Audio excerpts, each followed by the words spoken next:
أعوذ بالله السميع العليم من الشيطان الرجيم. بسم الله الرحمن الرحيم، والصلاة والسلام على أشرف خلق الله سيدنا وحبيبنا محمد بن عبد الله صلى الله عليه وعلى آله وصحبه ومن والاه. سبحانك لا علم لنا إلا ما علمتنا إنك أنت العليم الحكيم. اللهم إن فهم سليمان فهمنا، اللهم يعلم آدم علمنا. وبعد ما زلنا بتوفيق الله عز وجل ومنه علينا مع ألفية السند للإمام الحافظ المحدث اللغوي سيدي محمد مرتضى الحسين الزبيدي الحنفي رحمة الله عليه، المتوفى سنة 5 بعد 200 بعد 1000. ووصلنا إلى الشيخ 26 وهو سيدي أحمد بن الحسن بن عبد الكريم الخالدي رحمة الله عليه. يقول الإمام الزبيدي رحمة الله عليه: ومنهم ذو السر والمشاهد هو الشهاب الجوهري الخالدي. ومنه ذو السر والمشاهد وهو الشهاب، يقصد به شهاب الدين، لقبه شهاب الدين الجوهري الخالدي. أحمد مولى وأبوه الحسن، أي أحمد بن الحسن، ممجد أوصافه تستحسن. إذن هو أحمد بن الحسن بن عبد الكريم الخالدي رحمة الله عليه.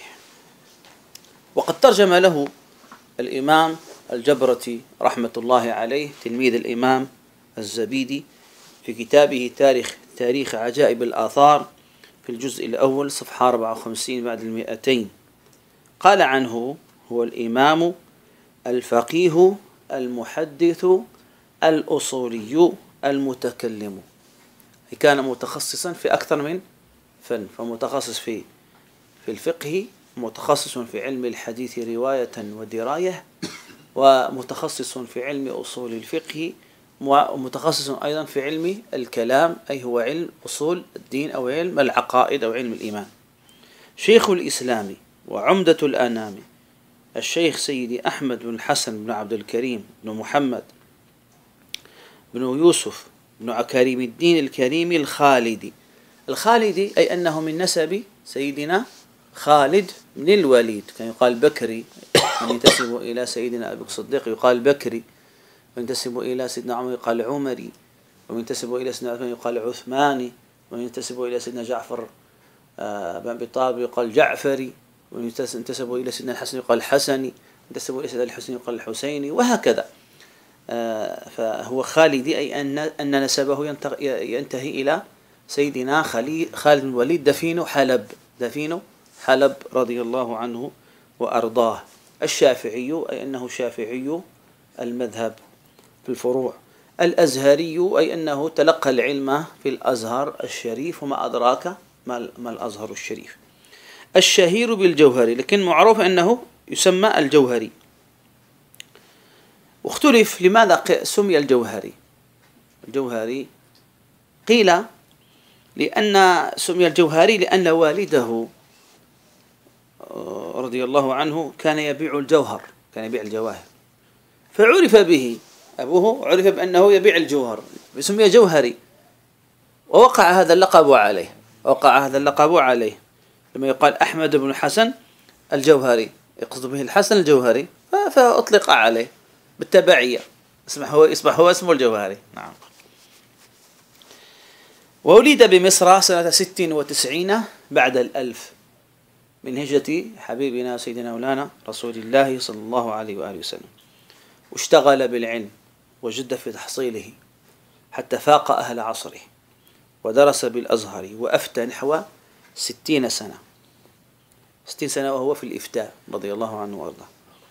مشايخه كثيرون، منهم شهاب الدين أحمد بن الفقيه، ورضوان الطوخي إمام جامع الأزهر، والشيخ منصور المانوفي، والشهاب الدين أحمد الخليلي، والشيخ عبد ربه الديوي، والشيخ عبد الرؤوف البشبيشي، والشيخ محمد أبو العز. سيأتي هؤلاء أسماءهم كلهم ستأتي في الأبيات. أبو العز العجمي، والشيخ محمد الأطفيحي، والشيخ عبد الجواد المحلي. الشافعيون. الله أكبر.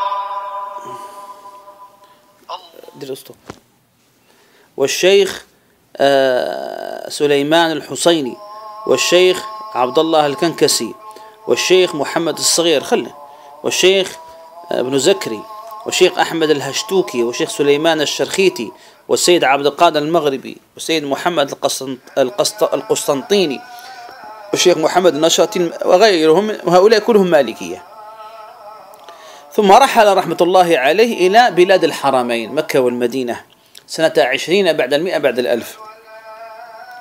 فسمع من مسند الحرم الإمام البصري رحمة الله عليه السلام البصري والإمام النخلي في سنة 24 بعد 100 بعد 1000، ثم في سنة 30 بعد 100 بعد 1000. وحمل في هذه الرحلات علوما جمة، إجازة مولاي الطيب المولاي عبد الله الشريف الحسني. مولاي الطيب انتسب إليه الطريقة الطيبية، نعم، أخذ إجازة عن سيدي مولاي الطيبة بن مولاي عبد الله الشريف الحسني، وجعله خليفة بمصر، يعني كان خليفة له في مصر بالطريقة الوزانية. نعم. وله شيوخ كثيرون غير من ذكرت، وقد وجدت في بعض إجازاته تفصيل ما سمعه من شيوخه ما نصه على البصري والنخلي أوائل الكتب الستة، يعني أخذ على الكتب الستة صحيح البخاري وصحيح مسلم وسنن أبي داود وسنن الترمذي وسنن النسائي وسنن ابن ماجه، أخذها عن الإمام البصري والإمام النخلي. والإجازة العامة من حديث الرحمة بشرطه، وعلى الأطفيحي بعض كتب الفقه والحديث والتصوف والإجازة العامة، وعلى سجلماسي في سنة 26 بعد 100 بعد 1000. وأخذ الكبرى للسنوسي ومختصر منطقي وشرحه وبعض تلخيص القزويني، وأول البخاري إلى كتاب الغسل وبعض الحكم العطائية. وأجازه كذلك علي بن زكري أوائل الستة، وأجازه وعلي الكنكسي الصحيح بطرفيه، وشرح العقائد السعد وعقائد السنوسي وشروحها، وشرح تسهيل بن مالك إلى آخره، وشرح الألفية وغيرها رضي الله عنه وأرضاه. وكذلك أخذ شرح الألفية للماكودي والمطول بتمامه، وشرح التلخيص وأجازه وأجيز بذلك إجازة عامة. وأخذ كذلك على النفراوي شرح التلخيص وشرح الألفية المصطلح وشرح الورقات. وعلى الديوي أخذ شرح المنهاج لشيخ الإسلام مرارا، وشرح التحرير وشرح ألفية ابن هاشم، وشرح التلخيص وشرح ابن عقيل على الألفية، وشرح الجزرية، وعلى المنوفي جمع الجوامع المحلي وشرحه للمحلي وشرح التلخيص، وعلى ابن الفقيه شرح التحرير وشرح الخصيب ومرارا، وشرح العقائد النسفية وشرح التلخيص والخبيصي، وعلى الطوخي شرح الخطيب وابن قاسم مرارا، وشرح الجوهرة لعبد السلام، وعلى الخليفي البخاري وشرح التلخيص والأشموني والعصام وشرح الورقات، وعلى الحسيني شرح الكبرى للسنوسي بتمامه، وعلى الشبرخيتي شرح الرحبية. هؤلاء كلهم أخذ عنهم كتبا يعني، وشرح الأجرمية وغيرهما. وعلى الورزازي أخذ شرح الكبرى بتمامه مرارا، وشرح الصغرى يعني كتاب السنوسي السوس الكبرى والسوس الصغرى، وشرح مختصر السنوسي والتفسير وغيره. وعلى البشبيشي أخذ المنهاج مرارا وجمع الجوامع مرارا، والتلخيص وألفية المصطلح والشمائل وشرح التحرير لزكريا وغيره. وهذا نص ما وجدته بخطه، يقول الإمام الجبرتي هذا نص ما وجدته بخطه، أي بخط سيدي أحمد بن الحسن بن عبد الكريم الخالدي رحمة الله عليه الشافعي الأزهري رضي الله عنه وارضاه. قال: اجتمعت بالقطب سيدي أحمد بن ناصر فأجازني لفظا وكتابة، ومن أجازني أبو المواهب البكري وأحمد البناء وأبو السعود الدنجيهي وعبد الحي الشربلالي ومحمد بن عبد الرحمن المليجي. في الحرمين عمر بن عبد الكريم الخلخالي. حضرت دروسه وسمعت منه المسلسل بالأولية بشرطه، وتوجهت بآخرته الحرمين بأهلي وعيالي، وألقيت الدروس وانتفع بي الواردون. ثم عدت إلى مصر فاجتمعت على الناس وانقطع في منزله، وكان يزار ويتبرك به. وله تأليف كثيرة وله مصنفات، منها كتاب سماه منقذة العبيد عن ربقة التقليد في التوحيد. مسألة التقليد في التوحيد مسألة هذه منصوص عليها في الجوهرة، ولكن فيها تفصيل عند العلماء رضي الله عنه وارضاه، فهو أفرد لها رسالة سماها منقذة العبيد عن ربقة التقليد في التوحيد، لأن المسائل التوحيدية العقادية مسائل بنية على الاعتقاد، فليك في أن تقلد، لابد أن أنت تعتقد، ليس كالفقه. نعم. وله حاشية على عبد السلام، ورسالة في الأولية، وأخرى في حياة الأنبياء في قبورهم، وأخرى في الغرانيق، حديث الغرانيق هذا الذي ضعفه العلماء وحكموا ب الأحاديث الواردة فيها ضعيفة ومنكرة ومتروكة، منهم من حكم بوضعها، فهو أفرد لها رسالة. وكانت وفاته رضي الله عنه وأرضاه في مغرب يوم الأربعاء 8 جمادى الأولى، وجهز بصباحه يوم الخميس، وصلي عليه بجامع الأزهر يوم الخميس بمشهد حافل، أي حضره العلماء والأعيان والصلحاء والعامة والخاصة. ودفن بالزاوية القادرية داخل درب شمس الدولة رحمة الله عليه. يقول الإمام المرتضى الزبيدي في الأبيات، قال: ومنهم ذو السر والمشاهد هو الشهاب الجوهري الخالد أحمد مولى، وأبوه الحسن ممجد أوصافه تستحسن، الحبر الأتقى ذو المقام الأكبر، مشاهد التصديق في التصور، شيخ الحديث الألمعي الأوحد، سعد الزمان اللودعي المفرد. هنا يشير إلى تفنن الإمام الخالدي رحمة الله عليه، سيدي أحمد الحسن الخالدي في علم الحديث. حاوي العلوم الفرد قطب السنة، عالي الأسانيد قوي المنة، أي أنه مسند كبير وأسانيده عالية جدا. أجازني، يقول الإمام الزبيدي، أجازني بما سمعت منه وكلما روى وجاز عنه. أجازني إجازة عامة بكل مروياته. أجازني بما سمعت منه وكلما روى وجاز عنه، قد رافق الشهاب، أعني الملوي، شهاب الدين الملوي رحمة الله عليه، في الأخذ عن شيوخه لما روي، وكذلك أخذ عن شيوخ الملوي، كالحافظ البصري في الحجاز، مسند الحجاز، والمسند التحلي والورزاز، وشمس أطفيحة مع الهشتوك، والنمرسي صاحب السلوك، وابن أبي ذكري مع المنوفي، وعابد الوهاب ذاك الصوفي، عبد الوهاب الصوفي، والسجلماسي مع الكنكسي، والماجد الديوي مجل اللبس، وشارح الرسالة الرباني، وشيخ علم السنة الزرقاني. أخذ على الإمام الزرقاني المالكي رحمة الله عليه. ومسند القاهرة المعظم، أعني أبا العز فتى بن العجيم، وابن الفقيه أحمد الفهامة، وابن الحخليف الرضا العلامة، وعابد الجواد نجل القاسم، وعابد الرؤوف ذي المعالم، وعن مفتى مليجي محيي الدين، وغيره من كل ذي تمكين، منفردا عن أحمد المرحوم، وأحمد البنا الفتى المعلوم، وعن أبي المواهب البكري، ذكرنا في شيوخه البكري، وعن فتى نشرت ذا المصري، وعن محمد هو الخليلي، محمد الخليلي، وعن أبي السعود ذي الترتيل، وعن إمام العصر شيخ الحي، وهو ابن عبد الحق عبد الحي، وغيرهم، وعمر المعروف بالخلخال، وهاك نظما للحديث العالي، رويته مسلسلا بالأول، ذكر يعني سنده إلى مسلسل بالأولية، رويته مسلسلا بالأول عن شيخنا المترشم المفضل، يعني الإمام الزبيدي يروي عن الشيخ أحمد بن الحسن بن عبد الكريم الخالدي الشافعي الأزهري رحمة الله عليه، يروي عن الخالدي عن الإمام الحافظ البصري بالأولية، عن شيخه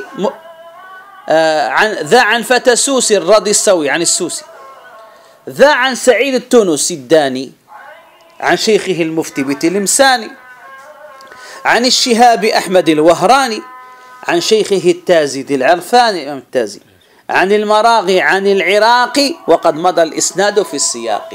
نعم، هذا سنده بالأولية إلى الإمام أحمد بن الحسن الخالدي رحمة الله عليه عن الإمام البصري، ثم ذكر سنده إلى الحافظ العراقي رحمة الله عليه، ثم قال وسنده الإمام العراقي معروف، قال عن المراغي عن العراقي وقد مضى الإسناد في السياق. ثم ذكر شيخه 27 قال هو سيدي عبد الله الشبراوي رحمة الله عليه، ومنهم العلامة الشبراوي شيخ الأواني للعلوم حاوي. قال عنه الإمام الزبيدي في مادة شبر من شرح القاموس، قال بخاتمة المسندين، ترجم له في المراد في سلك الدرر، قال هو عبد الله بن محمد بن عامر بن شرف الدين القاهري الشافعي، هو ساكن بالقاهرة وهو شافعي المذهب، الشهير بالشبراوي، الشيخ الفاضل العالم العلامة، والفاضل الهمام البحر الفهامة، الناظم الناثر الأوحد المفنن أبو محمد جمال الدين، ولد سنة 91 بعد الألف، وجده عامر، وأخذ عن جملة من العلماء والأعلام كسيدي محمد عبد الله الخرشي المالكي المعروف الخرشي، أجازه سنة وفاته وهي عدد خراش. وعن أبي مفلح خليل بن إبراهيم اللقاني، وشهاب أحمد محمد الخليفتي، والإمام محمد بن عبد الباقي الزرقاني، شهاب الدين أحمد الغانم النفراوي، كلهم مالكية، والجمال منصور المنوفي، والعالم صالح بن حسن البهوتي الحنبلي، وعيد بن علي النمرسي، والجمال عبد الله بن سالم البصري وغيرهم. وبرع ودرس في العلم حتى صار شيخ الجامع الأزهر، وتقدم على أقرانه، وله مؤلفات نافعة، منها ديوان شعره المسمى بمنائح الألطاف، ومنها قوله يفديك يا بدر حب ما ذكرت له إلا على قدم شوقا إليك وثب، لا تخش مني سلوا في هواك فقد تبت يدا عاذل يا بدر فيك وتب. نعم. وقال عنه الجبرة في تاريخه هو الشيخ الإمام الفقيه المحدث الأصلي المتكلم الماهر الشاعر الأديب رحمة الله عليه. وقال عنه شيخنا عبد الحي الكتاني فهارس قال هو الإمام الفقيه المحدث الأصولي المتكلم الشاعر الأديب أبو محمد عبد الله بن محمد بن عامر بن شرف الدين الشبراوي الشافعي الأزهري من بيت العلم والجلالة رحمة الله عليه. يقول الإمام الشيخ عبد الحي الكتاني رحمة الله عليه، يقول له ثبت وهو عندي في مكتبته العامرة، نعم، بنحو كراسين ألفه باسم وزير الدولة العثمانية عبد الله باشا الكابورلي الغازي سنة 42 بعد 100 بعد الألف، ختمه بنبذة نافعة من وفيات مشايخه ومشايخهم القرون الأولى، وعليه يعول كثير من المصريين في الأسانيد، كثير من المصريين يعولون على الإمام الشبراوي، إذا أكثر أسانيد المصريين تمر على الإمام الشبراوي رحمة الله عليه. يقول عنه الإمام الزبيدي ومنهم العلامة الشبراوي شيخ الأواني للعلوم حاوي، مرتفع المقام في الأعلام، مولى الموالي السادة الكرام، ذو القدر والفخار عالي الجاه، واسمه الشريف عبد الله، اسم الشريف عبد الله. حضرت في دروسه في الأزهر، قلنا أنه تولى مشيخة الأزهر، كان شيخ الأزهري. سمعت من تقريره المنور، وفزت من شهوده علوا، وازددت من إذناته سموا. أجازني بكل مروياته، أباح لي بكل مسموعاته، وهو روى عن شارح المختصر محمد الخرشي شيخ الأزهري، يروي عن شارح المختصر الخليل شيخ الخرشي، معروف شيخ الخرشي، لأنه يروي عن الخرشي رحمة الله عليه شيخ الأزهري، وعن خليل أي فتى اللقاني، يروي عن الإمام اللقاني، وعن إمام عصره الزرقاني المالكي، وشيخه محمد الصغير، وابن الخليفة الرضي الشهير، والحنبلي صالح بن حسن، وشارح الرسالة النجم السني، والنمرس الأثري الصوفي، والشيخ منصور فتى منوفي، والحافظ البصري والنخلي، عنهم روى بالسند العلي. والحافظ البصري والنخلي عنهم روى بالسند العلي، وغيرهم من الذين أسندوا معجمه الباهي بذاك يشهد. معجمه ثبته، يعني وقع عنده ثبت. يقول الإمام عبد الحي الكتاني إن يقول له ثبت وهو عندي في نحو كراسين كتابين يعني. وخذ لإسناد حديث الرحمة، يقول لك الزبيدي رحمة الله عليه، انظر خذ سندي بطريق الرحمة عن طريق الشبراوي. وخذ لإسناد حديث الرحمة عنه رويت بالسماع المثبت، غريب سوق جاء في البيان بأخذه عن شيخه الزرقاني، وهو رواه عن أبيه الأقدسي. شبراوي الزبيدي يروي عن الشبراوي الحديث الأولية، الشبراوي يروي عن الزرقاني، وهو الزرقاني يروي عن أبيه شيخه منسوب شبراميلسي عن أبيه الزرقاني عن شبراميلسي. هما عن المقدام في الفنون بدر العلا أبي الثنى البيلوني عن الإمام البيلوني، عن أحمد الشماعي بالإسناد عن الإمام أحمد الشماع، والحلبي أي فتى العمادي، وإبراهيم الربع التادفي الحلبي الحنفي العارفي، وابن أبي بكر فتى عزازي، وكلهم أربعة هؤلاء كلهم عن مسند الحجازي. محمد بن عمر بن فهد عن التقي جده ذي العهد، ونجل الزين ابن الزين المراغي مع المراغي، والمرشد العدل ذي البلاغ، وهما معا عن أحمد بن مثبت عن فتى ميدوم ذي التثبت، وذا رواه عن فتى حراني بالسند المذكور في البيان. الله نسأل أن يوفقنا لما يحب ويرضى، نسأل السداد والرشاد والخير لبلاد العباد، وصل اللهم وبارك وتكرم على سيدنا محمد وعلى آله وصحبه أجمعين. سبحانك اللهم وبحمدك، سبحان ربك رب العزة عما يصفون، وسلام على المرسلين، الحمد لله رب العالمين.